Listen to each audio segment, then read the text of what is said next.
ਜਿਸ ਕਾਂਗਰਸ ਪਾਰਟੀ ਨੇ ਸੈਂਟਰ ਦੇ ਵਿੱਚ ਕਈ ਸਾਲ ਰਾਜ ਕੀਤਾ ਹੋਵੇ, ਉਸ ਤੋਂ ਬਾਅਦ ਸੂਬਿਆਂ ਦੇ ਵਿੱਚ ਵੀ ਉਹਨਾਂ ਦੀਆਂ ਸਰਕਾਰਾਂ ਬਣਦੀਆਂ ਹੋਣ ਤੇ ਉਹ ਪਾਰਟੀ ਜਿਹੜੀ ਗਾਂਧੀ ਪਰਿਵਾਰ ਦੇ ਨਾਲ ਜਾਣੀ ਜਾਂਦੀ ਹੈ ਤੇ ਅੱਜ ਉਹ ਸੋਚਣ ਵਾਸਤੇ ਮਜਬੂਰ ਹੋ ਗਿਆ ਕਿ ਆਖਰ ਕੀ ਕਰੀਏ।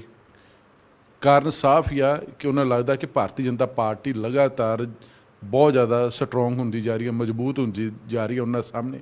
ਕਾਂਗਰਸ ਪਾਰਟੀ ਵਾਸਤੇ ਨਰਿੰਦਰ ਮੋਦੀ ਔਰ ਅਮਿਤ ਸ਼ਾਹ ਐਡੇ ਵੱਡੇ ਚਿਹਰੇ ਨੇ ਕਿ ਉਹਨਾਂ ਦਾ ਰਾਹੁਲ ਗਾਂਧੀ ਵੀ ਉਹਨਾਂ ਦੇ ਮੁਕਾਬਲੇ ਛੋਟਾ ਲੱਗਦਾ। ਚਿੱਠੀ ਵਾਇਰਲ ਹੁੰਦੀ ਆ ਕਿ ਗਾਂਧੀ ਪਰਿਵਾਰ ਦੀ ਬਜਾਏ ਕਿਸੇ ਹੋਰ ਨੂੰ ਜ਼ਿੰਮੇਵਾਰੀ ਦਿੱਤੀ ਜਾਵੇ। ਬਹੁਤ ਸਾਰੇ ਕਾਂਗਰਸੀ ਲੀਡਰ ਕਹਿ ਰਹੇ ਕਿ ਨਹੀਂ, ਗਾਂਧੀ ਪਰਿਵਾਰ ਤੋਂ ਬਿਨਾਂ ਕਾਂਗਰਸ ਦਾ ਬੇੜਾ ਪਾਰ ਨਹੀਂ ਹੋਣਾ।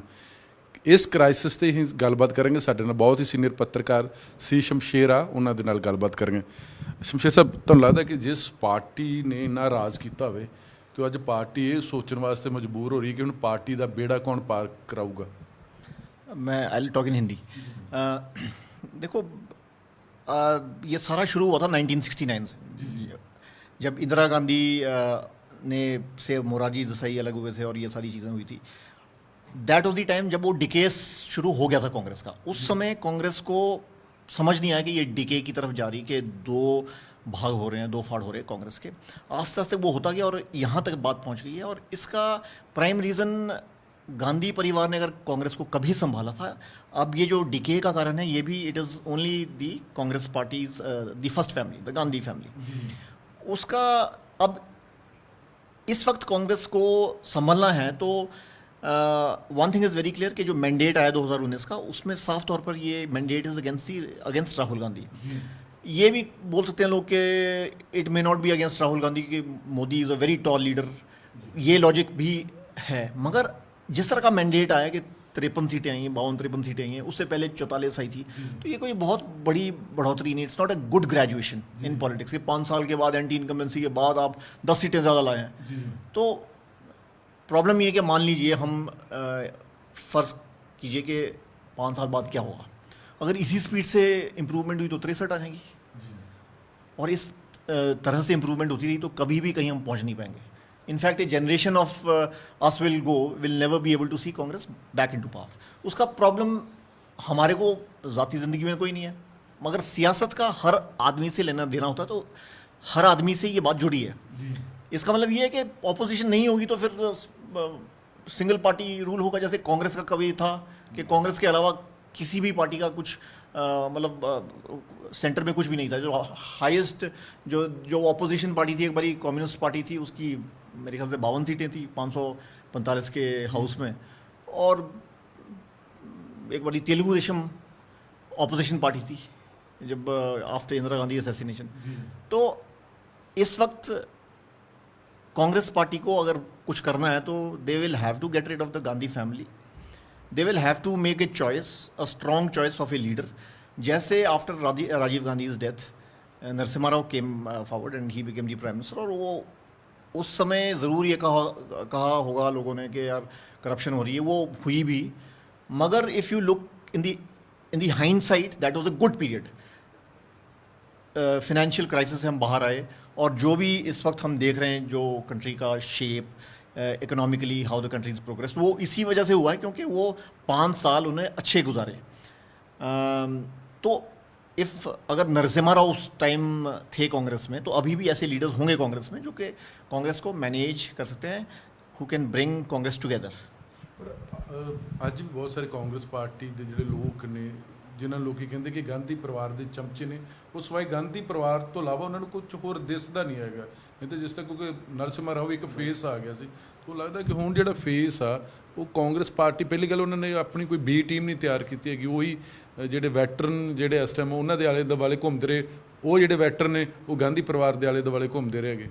देखिए, इसमें सबसे बड़ी समस्या ये है कि कांग्रेस का जो टॉप पोजीशन है, सुप्रीमो वाली पोजीशन, राहुल ओब्लिक सोनिया, उसके बाद जो कंटेंडर्स है ना, वो 15-20 हैं। और वो अगर कोई भी एक चुन के आता है तो फिर बाकी 14 को प्रॉब्लम रहेगी, नाराज़गी होगी कि यार मैं नहीं आया, ये आ गया।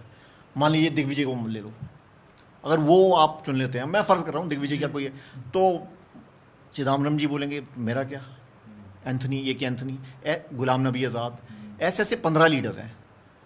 तो बेसिकली प्रॉब्लम ये है कि they cannot stand together if one of them, अगर उनमें से कोई एक कांग्रेस को लीड करता है। इसीलिए वो कहते हैं कि गांधी परिवार को लाओ। हालांकि गांधी परिवार ने अब ऑफ लेट 2014 2004 को छोड़ दो, 2009 को छोड़ दो, उसके बाद 10 साल में कुछ भी नहीं किया है। There has been no progress. और पार्टी का काफ़ी बुरा हाल है, आपको पता ही है, 53 सीटें हैं। तो if anybody can pull Congress out of this crisis, it has to be a non-Gandhi नेता, जो कांग्रेस का हो, सीनियर लीडर हो, कोई भी हो। और समस्या पर यह है कि जो ये चाहते हैं, ये बोलते नहीं कांग्रेस वाले, खासकर द फैमिली के कौन होना चाहिए। तो ये तो वही चाहेंगे जो उनके हाथ में हो, जैसे AK एंथनी साहब हैं, he belongs to the minority community. आप उनको लगा दो तो कभी बाद में हटाना हो तो हटा भी सकते हैं, सीताराम केसरी की तरह। सो इसमें काफ़ी बारीकियाँ हैं कि अगर उसके अलावा क्या ऑप्शन बचती है, उसके अलावा आपके पास कोई ऑप्शन बचती नहीं है।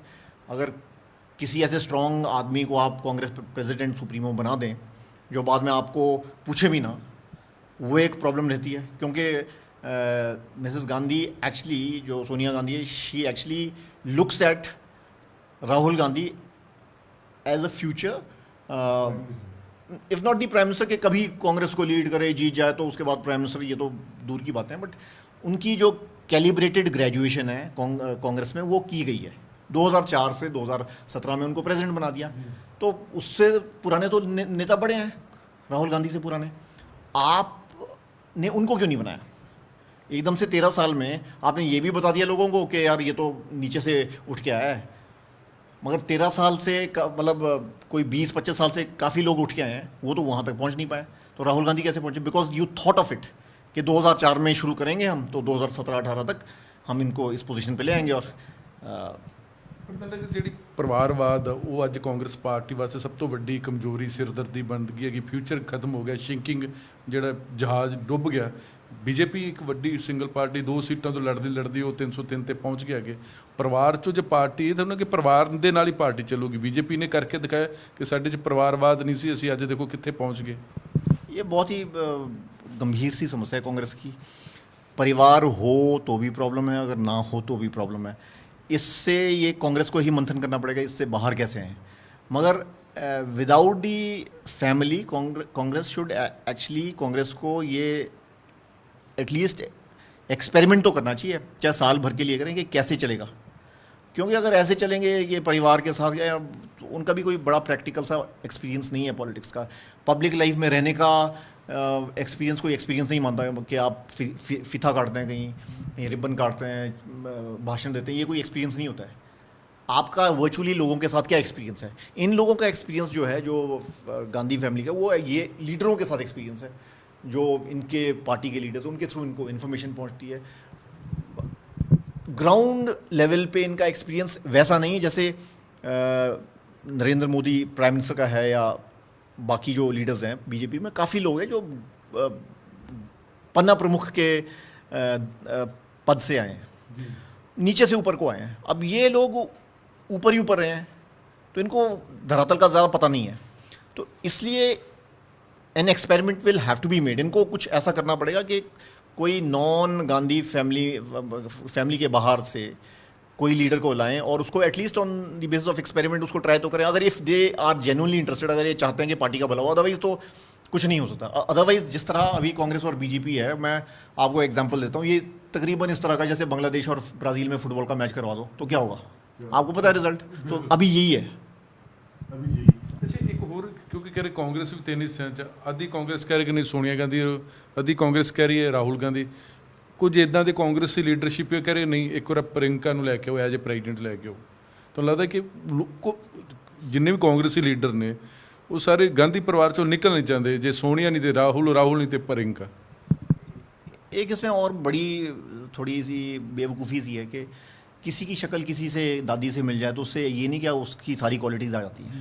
ये मतलब काफ़ी लोग कहते हैं, बाहर के भी कहते हैं कि जी दादी से शक्ल मिलती है, इंदिरा गांधी से शक्ल मिलती है। That is no qualification. You have to start from the grass roots level. आपको नीचे से धरातल से शुरू करना पड़ेगा, और तभी आप पॉलिटिक्स कर सकते हैं।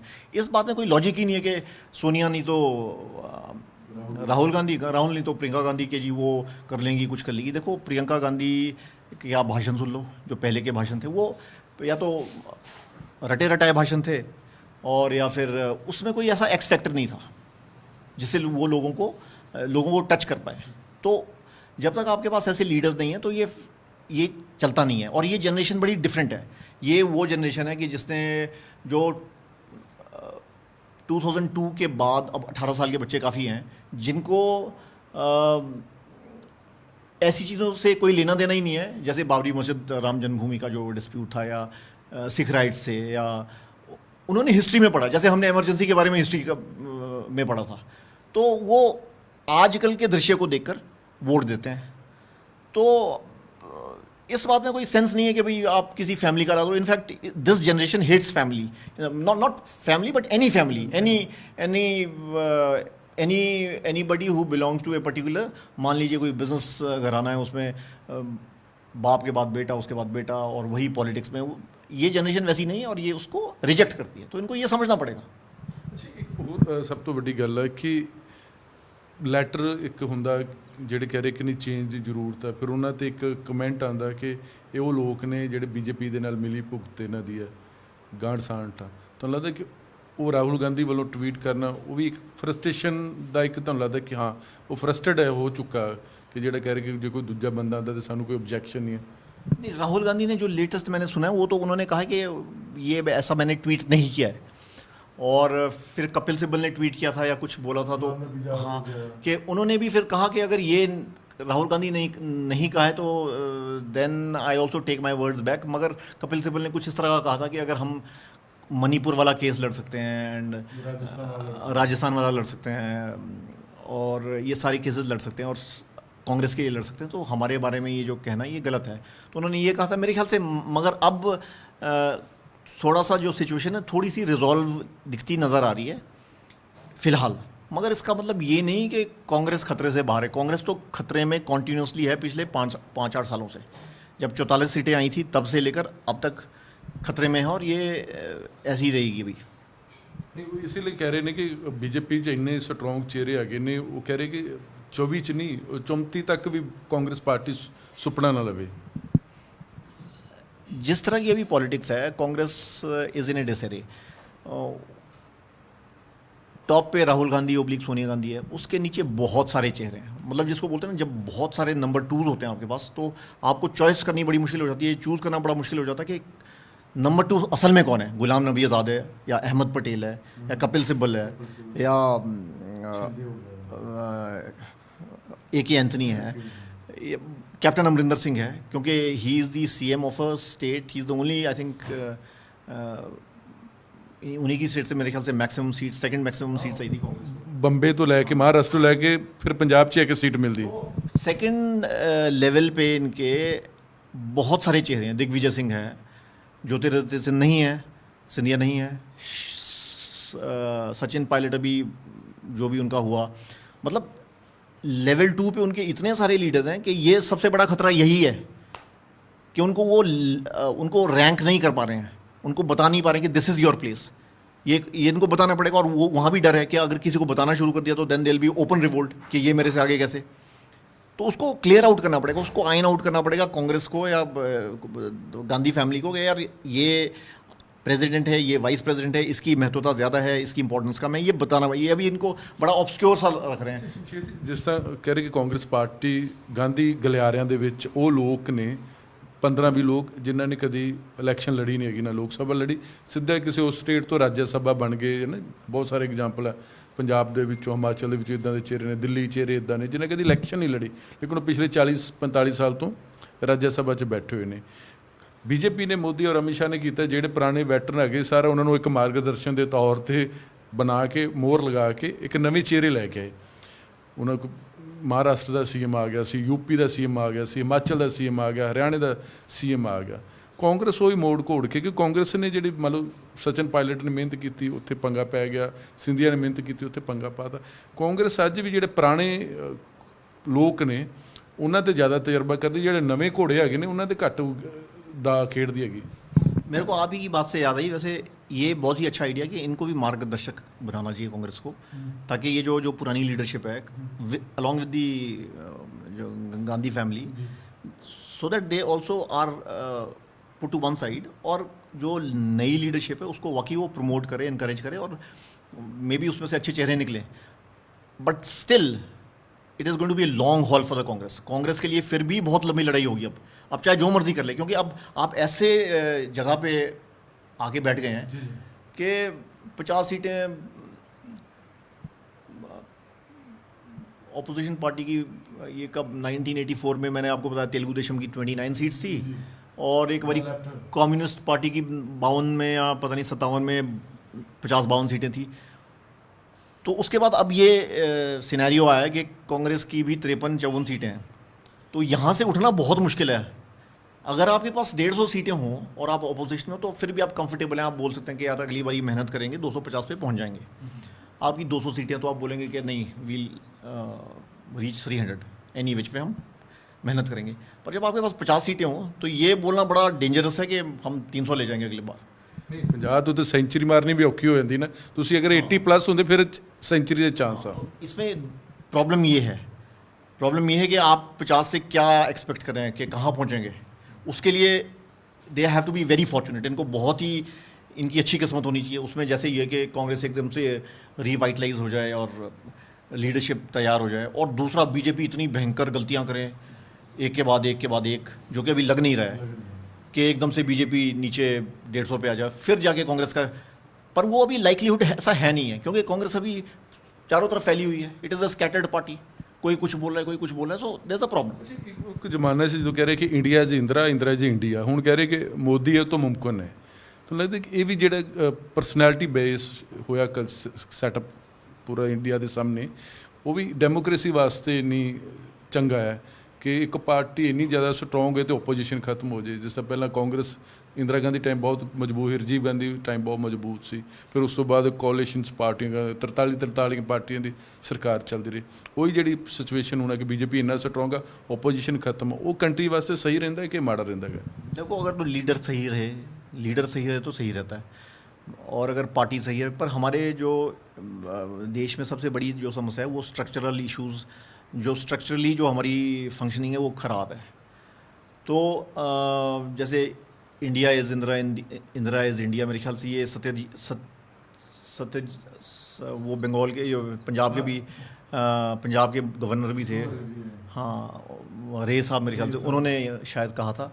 और ये मोदी है तो मुमकिन है, ये मेरे ख्याल से बीजेपी में किसी ने कहा होगा। या अब ये दोनों ही इशू, ये पॉलिटिकल पार्टीज़ का काम है कि कोई भी नारा छोड़ देना, it is there right, but it is for the people. लोगों को एक्सेप्ट या रिजेक्ट करना पड़ेगा इसको। अगर लोग इसको रेडीली एक्सेप्ट करेंगे तो वो भी गलत है। तो वो वोटर्स की गलती कि आप रेडीली इस बात को एक्सेप्ट ना करो कि देश अलग है और लीडर अलग है। तो ये तो एक बात होगी। और दूसरा आप क्या पूछ रहे थे? डेमोक्रेसी के लिए अच्छा कि नहीं? ये अच्छा ऑब्वियसली नहीं है, क्योंकि आप यू कैन नॉट आइडेंटिफाई, आप देश को एक लीडर से थोड़ा आइडेंटिफाई कर सकते हैं। देश बहुत बड़ी चीज़ है। आपके पास 545 हल्के हैं, 26-27 स्टेट्स हैं, यूनियन टेरिटरीज़ हैं, और 545 हल्कों में से आप चुन के आते हैं, और उसके बाद आप चुनते हैं कि आपका लीडर कौन होगा, फिर प्रधानमंत्री बनते हैं। मगर आप क्या करते हैं हमारी डेमोक्रेसी में, आप पहले फोटो बड़ी लगा देते हैं कि ये प्रधानमंत्री होगा। तो ये बेसिकली आप प्रेसिडेंशियल फॉर्म ऑफ गवर्नेंस है उस पे जा रहे हैं, मगर है आपका पार्लियामेंट्री फाइट। तो आप पार्लियामेंट्री सिस्टम ऑफ गवर्नमेंट के लिए कर रहे हैं, पार्लियामेंट्री डेमोक्रेसी के लिए, मगर आप रूट प्रेसिडेंशियल वाला ले रहे हैं कि हम पहले डिक्लेयर करेंगे अपना प्रधानमंत्री कौन होगा। तो ऑब्वियसली ये गलत है। क्यों कह रही है, अगर पार्टी के बेस से इलैक्शन लड़ेंगे तो फिर हार जाती, क्योंकि उन्होंने मोदी ने लगातार 2 बार जीती, बीजेपी ने मोदी चेहरा लैके, राहुल ने 2 बार लड़ी मोदी के खिलाफ, एक प्रोजेक्ट कर दिता गया। तो कह रहे कि जो परसनैलिटी बेस और प्लस जो एक पार्टी में इन्नी ज़्यादा मेजोरिटी मिल जानी, वो भी एक अच्छा भारत वर्गे जो डेमोक्रेटिक कंट्री है वो वास्ते सही नहीं है। हाँ, सही नहीं है। वो हीरो वर्शिप हिंदुस्तान में होता है, हर बार हीरो वर्शिप हमारा हिस्टोरिकली होता है, और वो पॉलिटिक्स में भी है। पहले इंदिरा गांधी का था, अब ये the present prime minister of the country Modi का है कि जो भी आता है उसको हीरो बना देते हैं, वो सही बिल्कुल नहीं है। You have to always question, आपको हमेशा सवाल करने पड़ेंगे। जो भी डेमोक्रेटिकली इलेक्टेड लीडर है, चाहे प्राइम मिनिस्टर है, चाहे चीफ मिनिस्टर्स हैं, उसको आपको क्वेश्चन करना पड़ेगा, उसको सवाल पूछने पड़ेंगे। और ये बिल्कुल भी सही नहीं है कि डेमोक्रेसी में खास करके आप किसी को एक कल्ट फिगर की तरह ट्रीट करें कि यार ये है तो देश पे कोई खतरा नहीं है। ऐसा कभी भी नहीं हो सकता। ਸ਼ੁਕਰੀਆ। Thank you. ਸਵਾਲ ਇਹ ਹੈ ਕਿ ਜਿਹੜੀ ਕਾਂਗਰਸ ਪਾਰਟੀ ਦੀ ਕਮਾਨ ਚਾਹੇ ਸੋਨੀਆ ਗਾਂਧੀ ਕੋ ਰਹੇ, ਚਾਹੇ ਰਾਹੁਲ ਗਾਂਧੀ ਕੋ ਰਹੇ, ਚਾਹੇ ਪ੍ਰਿੰਕਾ ਗਾਂਧੀ ਨੂੰ ਦਿੱਤੀ ਹੈ ਜਾਂ ਫਿਰ ਕਿਸੇ ਗੈਰ ਗਾਂਧੀ ਨੂੰ ਦਿੱਤੀ ਜਾਵੇ, ਉਸ ਕਾਂਗਰਸ ਪਾਰਟੀ ਵਾਸਤੇ ਲੜਾਈ ਲੰਮੀ ਆ। ਤੇ ਲੜਾਈ ਕਿਵੇਂ ਲੜਨੀ ਹੈ, ਕਾਂਗਰਸ ਪਾਰਟੀ ਨੂੰ ਜਾਣਨਾ ਪਏਗਾ ਕਿ ਆਖਿਰ ਜਿਹੜੇ ਦੇਸ਼ ਦੇ ਵਿੱਚ ਭਾਰਤੀ ਜਨਤਾ ਪਾਰਟੀ ਆ ਉਹਨੂੰ ਕਿਵੇਂ ਟੱਕਰ ਦੇਣੀ ਹੈ। ਲੜਾਈ ਪਹਿਲਾਂ ਘਰ ਚੋਂ ਖਤਮ ਕਰਨੀ ਪਏਗੀ। ਕੈਮਰਾ ਮਨਦੀਪ ਸਿੰਘ ਦੇ ਨਾਲ ਜਗਤਾਰ ਸਿੰਘ, NB ਨਿਊਜ਼, ਚੰਡੀਗੜ੍ਹ।